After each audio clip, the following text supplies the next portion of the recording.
간단간단하게 공부 잘하는 방법을 알고 싶고요. 공부를 그렇게 열심히 하지 않아도 갑자기 시험을 보면 점수가 좋게 나올 수 있는 방법을 알려주세요. 자신의 경험담도 좋습니다.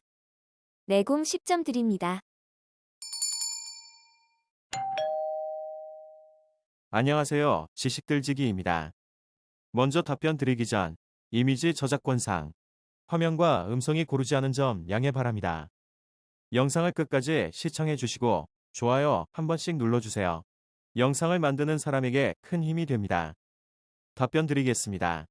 내신 등급 올리는 시험 잘치기 테크닉. 시험 시간 10분 전. 시험 불안감은 다 가라. 시험 시간 10분 전은 불안이 극도에 다다를 시간이다. 이때 눈을 감고 1분 명상을 해보자. 깍지 낀 손을 배꼽 아래에 대고 눈을 감은 후 천천히 복식호흡을 한다. 복식호흡을 모르면 배에 힘을 주고 천천히 호흡하는 것도 효과적이다. 1분간 13, 14회 정도가 적당하다. 가벼운 체조도 강추. 어깨와 심호흡을 이용한 정말로 간단한 체조이다. 어깨를 올리며 숨을 들이쉬고 반대로 숨을 내쉴 때는 어깨를 툭 떨어뜨리는 것이다.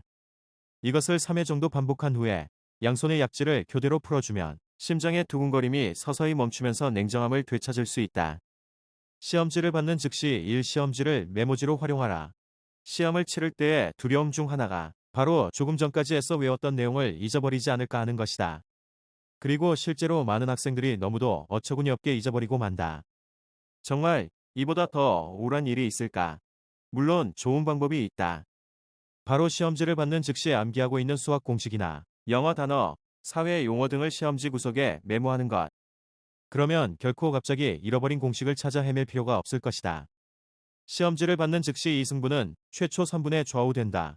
시험지의 반, 번호, 이름을 쓴 후 바로 할 것이 하나 있다. 문제를 푸는 것이 아니라 보는 것이다. 3분 정도 문제 전체의 내용을 쭉 훑어보는 것이다. 그리고 확실히 풀 수 있는 문제에는, 조금 생각할 필요가 있는 문제에는, 못 풀 문제에는 를 해두자. 그런 후 한 문제부터 풀어가는 것이다. 그 다음 당연히 순이다.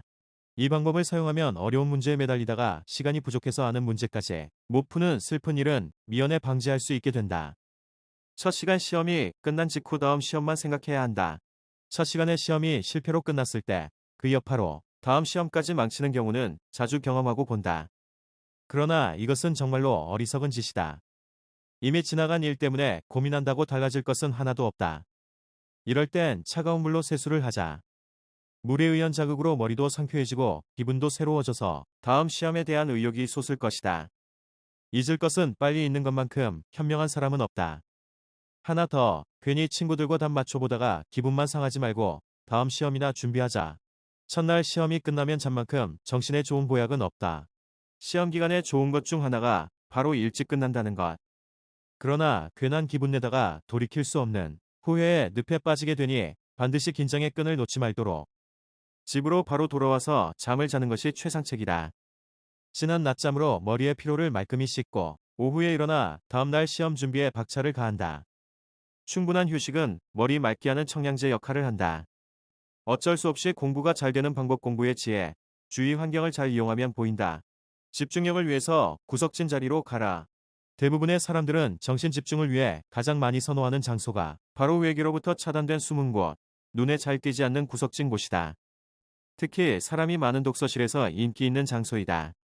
이런 곳은 남의 시선을 의식하거나 자기의 시선을 끄는 특별한 것도 없으므로 오로지 공부에만 전념할 수 있는 것이다.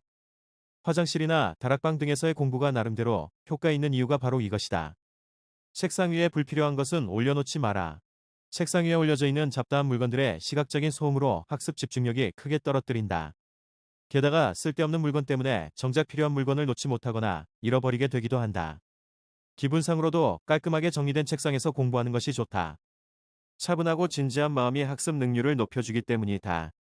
책상 위는 무엇보다도 학습 환경에 가장 절대적인 영향을 미치는 장소이다. 일단 정리를 해보고 공부를 한다면 그 효과를 단번에 느낄 수 있을 것이다. 공부방의 벽은 차가운 빛깔 개통을 사용하라. 공부방 벽지 색깔에 따라 학습 능률이 변하는 것은 놀라운 만큼 중요한 사실. 색채 심리학에 따르면 빨간색은 사람의 감정을 흥분시키고 주황색은 사람에게 기쁨과 따뜻함을 느끼게 하며 초록색은 안정과 만족감을 준다고 한다. 또한 파란색은 진지한 인상을, 보라색은 애수의 느낌을 준다.